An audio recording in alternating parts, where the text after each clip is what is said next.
দোকানে সব সময় চুরি হয়ে যায়, ক্যামেরাটা বুঝছিলি, এবারে কোন বস দেশে চুরি করে তার পিছনে হুকা ঢুকিব একবারে। ক্যামেরা যখন লাগিয়েছে আর ভয় নেই, শান্তি করে একটু মুক্তি আইছি। পার্থ, ও পার্থ, পার্থ, মালটা মনে হয় দোকান ছেড়ে বুড়ির পাশকে পাইছি। তুই সুযোগে ঘরটা ঠিক করে মেরে দেবো।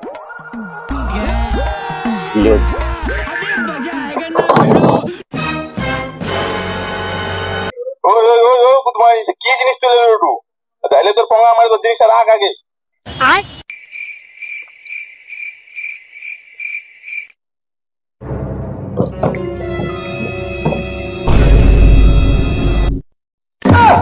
Tecnologia! Tecnologia! Tecnologia! Tecnologia!